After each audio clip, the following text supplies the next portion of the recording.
Alright everybody, what is the crack? It's Dylan from Mabfield here, so joined by Jack. Yeah, how's it going? And we've got a special guest, first guest in a while. Dena, why don't you go ahead and introduce yourself? Hey, it's Dena Anuk here, lyricist, rapper, DJ, based in Belfast. What up? Doing it all. So how are you? All good, thank you. I see you've saved the best till last. Yeah. Well, no, it's been good because I feel like we've wanted to have you on for a while, and like it was a bit rushed before, but like it's come together and it's happening. Yeah, no, it's actually turned out really handy that you live opposite me now. So. Creative hub in Belfast here. But yeah, so you've been making music for how long? Making music professionally, probably for the last year and a half, but I've been writing songs since I was about 9. Yeah. Started off writing poetry because I was always kind of really nerdy and just stayed in my room a lot. Yeah. And yeah, that kind of just progressed into writing music, and then I had like this little keyboard that I used to play around with. Me and my sister would rap battle and stuff using it, and there would be like a beat that looped. And yeah. But yeah, now I'm just putting things out, giving it 100%. I set up my own studio and everything, so just teaching myself how to mix, master, I think has been the biggest thing that I've learned this year, and it's really changed the music that I'm putting out. I think each song that I put out, I learn how to do it better. Yeah, I mean, there's a lot of artists we speak to that say about how difficult it is to like mix and master, and I'm not super savvy about that kind of thing. But it's like the more strings to your bow, the better it's gonna be, and you're doing a hell of a lot. Like, it's not just music; you've got a lot going on at the moment. I mean, I think the thing with mixing is I've tried to go to people to mix for me.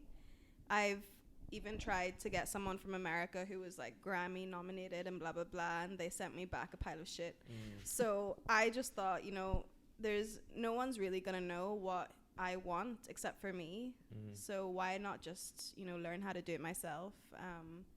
So that's basically, I've just been mixing everything for my EP, but I'm gonna get it mastered professionally because I can.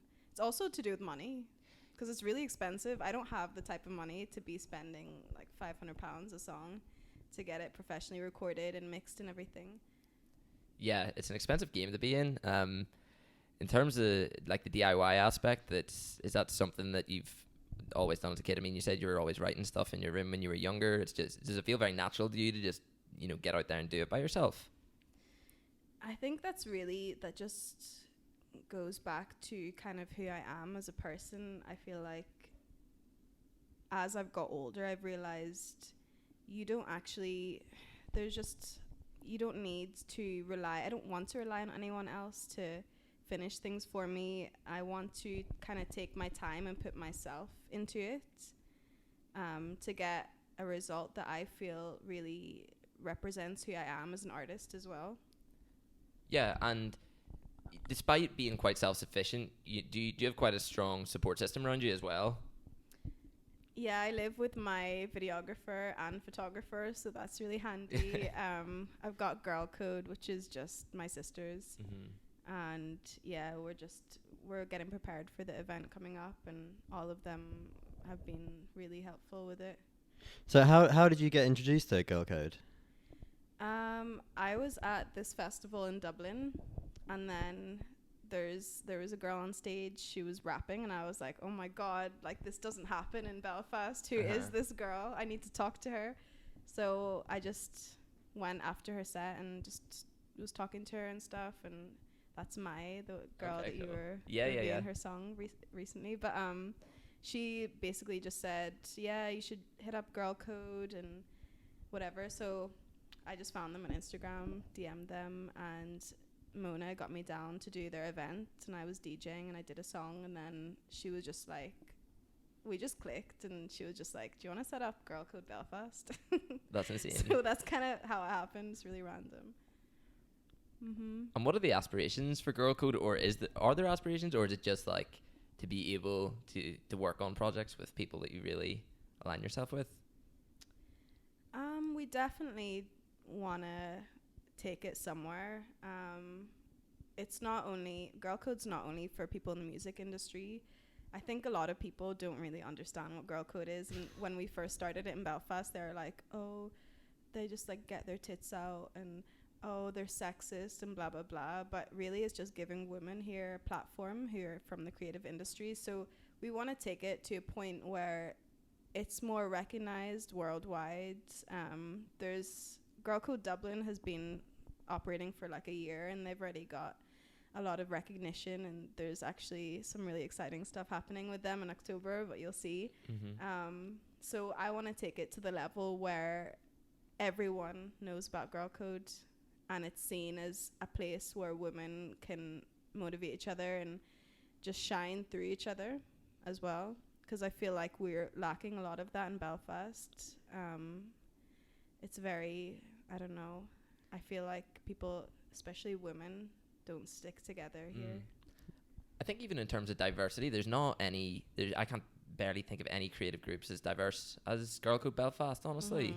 And that's something that's just in a bigger sense, bigger picture is really important, I think, for Belfast. Yeah. But do you plan on staying in Belfast and keeping growing Gxrlcode Belfast, or potentially moving down to Dublin, or just keeping them separate? I definitely do want to stay. I feel like it's my baby. I can't let it go. I feel like there's a lot of potential here. There aren't as many opportunities. I think if I moved down to Dublin, there would be a lot more opportunities for me as a DJ and a rapper. But at the same time, I could have moved to London last year, but I didn't, because I realized that Belfast has its unique selling point to me of there's nothing really happening here in regards to, you know, the creative industry, and it's not oversaturated like other places, so it's kind of easier to just, you know, make something. You can here. be the first to do something here, essentially. Yeah, and I'm sure you know. Yeah, I think that's kind of for us, that's something that really stood out, is because it's such primitive's the wrong word, but you know, there's not a lot going on, so that you can be the first to do it, and you can sort of mold it the way you want. And talking about opportunities is difficult. You know, there's not a lot that you can reach out for, but you can create these things yourself. And the fact you're doing the Gxrlcode event and putting that on, you know, that's the first of its kind, and it's only going to, if it goes well, which I'm sure it will, it'll encourage other people to either invest in it, sponsor, or other people to try and create similar events. Yeah, or even just other females to come out, and because there might be female rappers in Belfast that I haven't heard of, but is there any females who put out music videos who do hip hop? Really? Not from in No. Belfast. But no. I'm Not that I sure can there think of. are. Yeah. There has to be some girls here who want to do rap. Yeah. So where are they? I mean, Gxrlcode could give them the confidence to do it. You know, there might be bedroom rappers that aren't doing anything other than dropping them on SoundCloud. They might be me 2 years ago. So I kind of want to use that platform as well to give females in the hip hop industry in Belfast just a chance to feel like they can actually do it, because there's so many platforms here for women in indie music and pop music, and the reason for that is because they actually have inspirations and people that they can look up to and like think, oh, I can actually do that as well. So why not have, you know, a rap scene here to motivate women to come out as well? Yeah, definitely. Who would you have looked up to initially when you were getting into music? I am DDB for sure. J. Cole, Erykah Badu, Lauryn Hill, of course. There's a lot, like. I can definitely hear the IMDb influence in your music, and we talked about that before. She's someone that's super unique, and she's from Manchester as well, where we used to live. Yeah. 0161. Money on the map. Yeah, but that's cool. And do you in Northern Ireland, obviously, like we said, there's not a lot of hip hop artists, but who would be the contemporaries that you would like to work with, or you just enjoy their music in Northern Ireland? Because females or males? Any. I definitely do like Leo's style, Leo Miyagi. We did work on a song, but it was like a year ago, and I think my style's kind of changed, so I didn't really put it out. But I really like his flow, his style. Me and Gemma Bradley as well have been working on something for a while. I think her voice is amazing. Yeah. Because I think the first time I met you was at the Scratch My Progress thing at OES Centre, and I think she was there as well. You were both part of the same thing. Yeah. Did that, help? Did that help a lot? And what sort of things did you learn from that? You could maybe tell to other listeners that could be applicable for them. Some early stage stuff that could really help people's careers. Yeah. So Scratch My Progress was a program that I did for a year, which was just to develop my music and develop as an artist. And yeah, they opened up a lot of opportunities. We met up with people like Warner Music and Atlantic Records and did workshops and spoke to big PR names in Northern Ireland, and they gave me the opportunity to also do more gigs. And I did Output, which was pretty big, and they it also actually one of the biggest things with the OES Centre is what the program was that I really learned how to do shit that I never knew of before. Oh, like really? Press releases, just a lot of technical stuff which doesn't involve music, like sending things to radios and trying to get played on the radio and writing a biography and everything. The only thing that I would say though is it comes back again to the hip-hop industry here not being as big as it should be. So a lot of the networking opportunities that I had were people who were managing indie artists and rock artists. So I wouldn't really want to work with them anyway because they don't understand my music genre. So that was the only thing that, I was the first hip-hop artist that ever did that program. Oh, so really? Of course they're not going to have a bunch of, hip-hop connections. Yeah. Well, I think a lot of the sort of like older media and things like that here don't really have the understanding, do they? They don't want to understand, or they don't really get how to publish or give praise to those kind of things. So I think... Oh yeah, trust me, I know. I've had reviews written about me that said I'm the Soleil of Belfast. What? Yeah. That's just like such a lazy comparison. Do you know what I mean? Don't even know. The only comparison is we're both brown Girls. and girls. Yeah, but I think it's more of the skin color thing. Yeah. Why I just didn't understand it at all. I remember I actually watched an interview with Jafaris from years ago when he had just changed to Jafaris from Profound, and it was someone from Hot Press. Can't remember who it was. And they just hadn't a clue. They were like, "Oh, are you that rapper that has a song about drugs or something?" And this is like at a festival when he was interviewing him, and there's like a crowd, and he was just like, "Haha, no." And it was just like you're watching, you're just like, "How are you being either one paid to do this or being given this platform?" And you didn't even bother to look at the press release. He said, "Oh, that must have been another press release."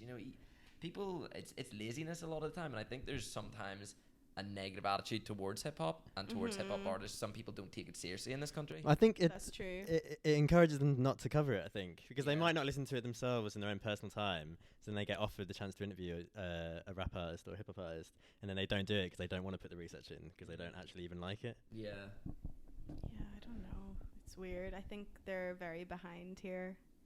Very old-fashioned. They think hip-hop is this new mystery that they don't understand.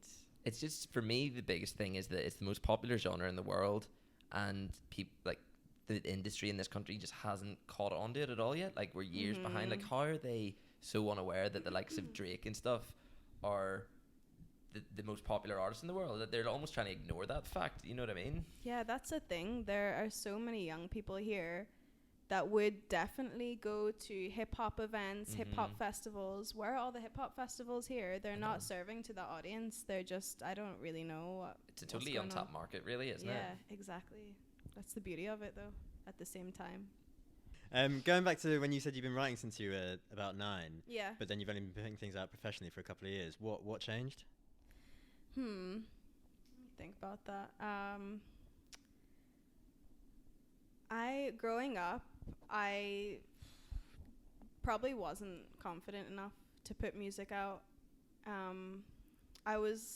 I grew up in Northern Ireland, which is probably the whitest country in the world. I was one of the only brown kids in my school. I didn't fit in at all. I hated my hair, didn't really know who I was, and, you know, just hated how I looked, just wanted to be the same as everyone else. But I think growing up, I've realized that actually it's better to be different. And that kind of pushed me to be like, fuck it, I'm going to put music out. I don't give a fuck what anyone says. I'm going to, you know, just give it 100%. And I'm glad actually that I didn't put music out earlier, because it's only in the last 2 years that I've really found myself. And I think that's really important as an artist, because you need to understand who you are instead of, you know, riding waves and, you know, jumping on the hype and stuff. Because a lot of artists get caught up in that and they kind of forget who they are, and they're just putting out music that they think people will like, but what it doesn't really reflect who they are. So that's kind of what I've learned in the last 2 years. And even the last year, like last year, I put out something that it's really not me. And I think that was just me being swept up with the wave. And only recently I've realized exactly who I am, and that's gonna be, you know, seen in my EP and my music video. Just some self promo at the end there. Get it in. I think that's super important, and it's difficult. I think that's something that we maybe even haven't mentioned. A lot of the artists coming out in Northern Ireland obviously are of different ethnicities and things like that, and they have a unique story to tell, you know, growing up in Northern Ireland and being a minority essentially, you know. It is very hard.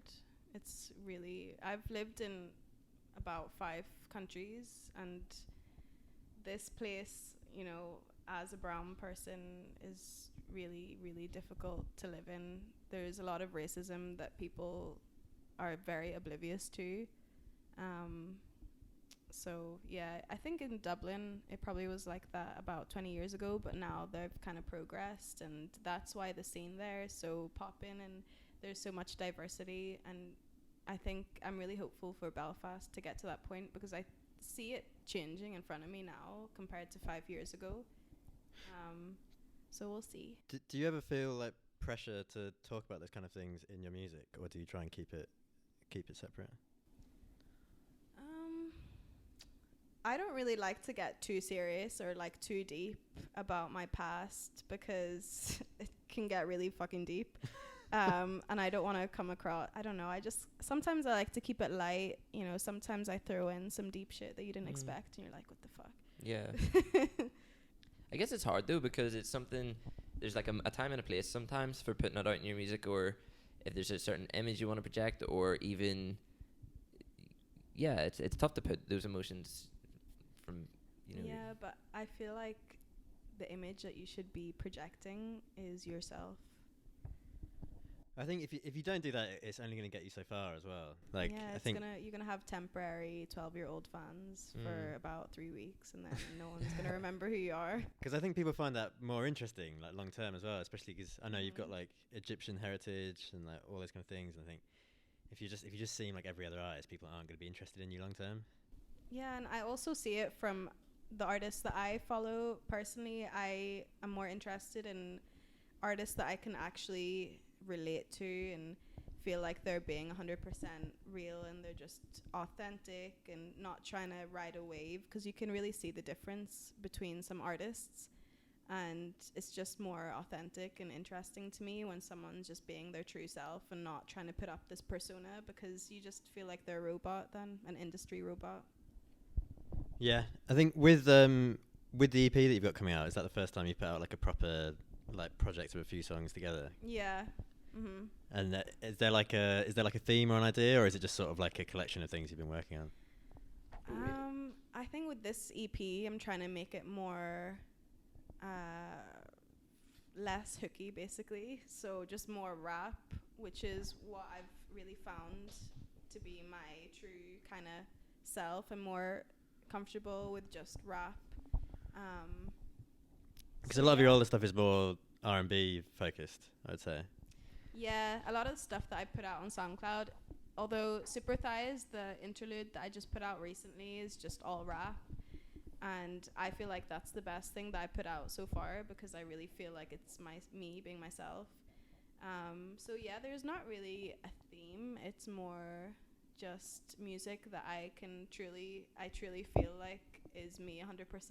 And I'm glad that I've waited this long to put an EP out, because if I put it out last year, it probably wouldn't have reflected me 100% as an artist. In terms of like performing, I've spoke to a lot of different people who have said they feel more comfortable in the studio creating music and enjoying the process that way, and they don't feel as comfortable on stage, or vice versa. Some people love, getting out on stage, and I've had some pretty surprising answers from people that are incredible performers but say that they love just being locked in the studio. For you, where do you feel most natural? Definitely when I'm writing in my room. That's my favorite part of the process, just finding a sick beat and writing to it, and then just putting it all together and hearing the finished result.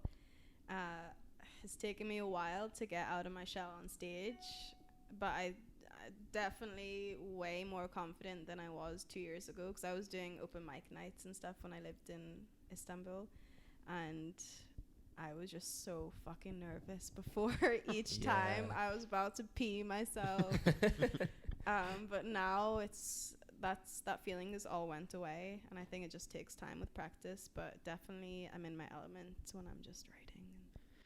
Do you think DJing helped you like sort of get over that stage fright? Maybe, yeah, because I felt the same way with DJing, and it's not feelings went away as well, so maybe it helped a little bit, yeah. Because it's not as direct, is it? I guess people aren't just like focusing solely on you when you're on stage. Yeah, I think with DJing it's kind of different, because you're not putting yourself out there. When you're on stage, you're just completely naked. Everyone's staring at you, and you just don't want to come across nervous as well, so you need to kind of outdo yourself and just be. I try to just to be myself on stage. What you said that you felt quite nervous when you were performing that open mic in Istanbul. Have you had any like definitive moments that you felt that confidence really come out? Because that's something I've realized recently, like reflecting on before and thinking, God, that was awful, and then you just sort of have a couple of moments where you're like, yeah, I'm actually okay at this. You know what I mean?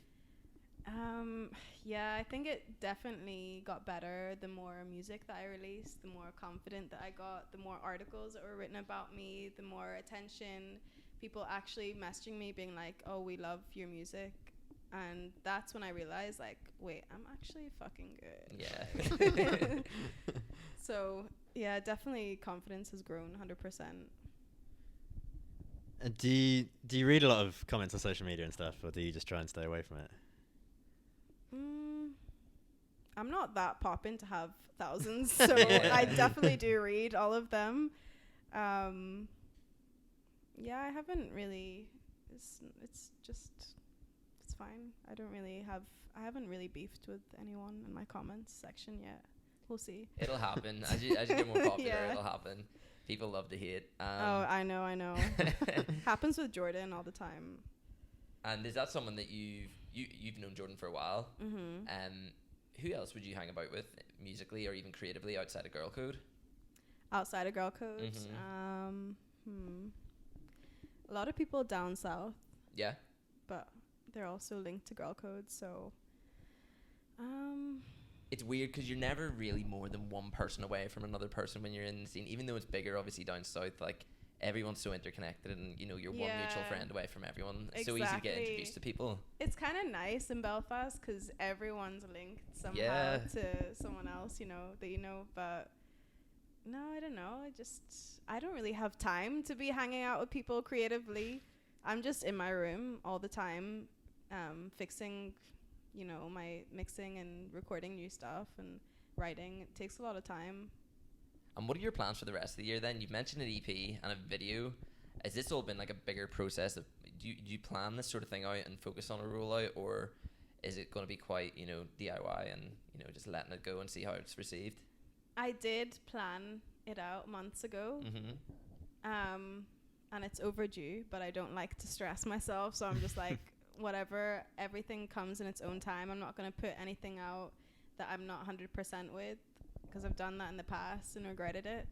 So this round, this music video is definitely gonna take a lot more time than the last one and have a lot more thought process and just me put into it. And the EP as well, it's taken fucking ages, but I'm getting there. I just finished one song today, so I'm excited. It's gonna be sick.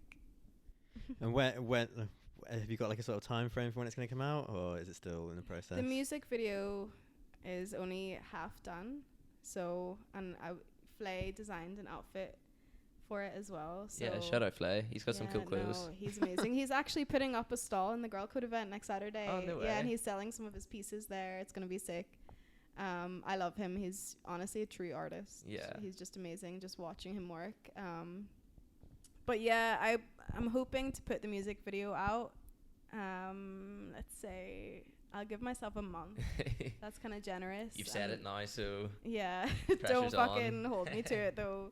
And yeah, after it drops, then I'll put the EP out. So it's gonna be like a little promo for the EP. I know you've got a lot going on, but is there anyone that you want to work with that you've thought, you know, even in the scene or outside of Ireland, that you know, that's a goal, that's someone you want to work with? Can be anyone. Yeah. I really fucking love Jay Gray or Kaya Blue. Okay. I love Kaya Blue is one of my favorite people right now, and I also love Jay Gray. Were you showing Kaya Blue us on the Colour Show? Was that what we were watching the other night? I'm obsessed with the colours. Yeah. That's my goal in life. Just to Colour be on show? the Colour Show, yeah. I met someone from it actually, Joel Pepper, I think he's called. Oh, I think no I fucked way. up his last name, but he was at the Beat Yard Festival and he's amazing. That looked dope, that festival. I seen all over everybody's Instagram. I was so jealous I wasn't there. Yeah, it was sick. I was really drunk, so don't ask me what happened.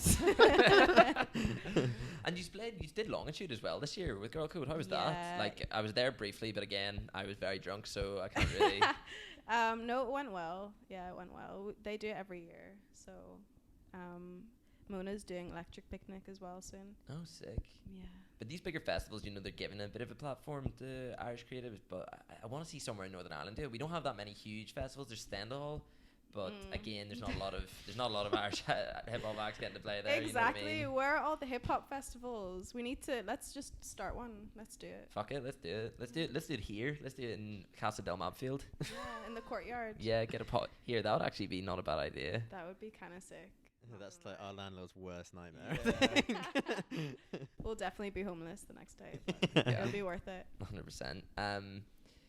We've touched on the Gxrlcode event next Saturday, so give us the date, time, all that kind of stuff, and tell us a bit about it. It's going to be from 9 till 2 a.m. At the art department, £5 at the door, and we're getting sponsored by Belfast Music, so Heyo. thank you so much. But yeah, there's going to be a few artists on the lineup, actually quite a lot. There's a few coming down from Dublin, or up from Dublin even. So Mona Lisa is DJing. We've got Mai, who's going to be hosting and rapping, and Alicia Ray. I think she's based both Belfast and Dublin. She's coming doing a set. My girl Katie, who's my housemate, you met her, and she's going to be doing her debut No DJ way. set. And But that's a great thing. Like, it's giving an opportunity to people to have their debut show, their debut performance, you know, and that's what's so important, I think, about it. There's also another girl called Tessa Hannah. She goes by DJ Bo, or Bo, I think it is just. And I think she's only had one other gig before, and she's gonna slay though. Yeah. I'm really excited for her set. And Renzo Rose as well. I don't know if you heard about her. She's a DJ in Northern Ireland. Oh, no way. I think she does plastic and stuff. Oh, yeah. I seen her name in the lineup, and I recognized it from somewhere, but I couldn't remember where from. Yeah, I've never met her, but she seems really lovely, and it's just so nice talking to another girl who's actually DJing clubs here as well. Do you have like a big group chat or anything? Like, I can imagine there's so many of you that gets really fucking messy. Do you know what I mean? There's a lot of fucking group chats. But yeah, it's gonna be all white. Yeah, I don't know Dress what the fuck I'm code. gonna wear to this. Like, Well, you better fucking wear white. Yeah. Fuck. White Okay, tux. you all know now. Yeah. Ooh, that would be really fresh. yeah. And yeah, what else? We've got shisha, we've got some fire dancers, we've got a dance routine that's gonna be popping off, and Basically anything you could do, you're doing. basically I've kind of went all out.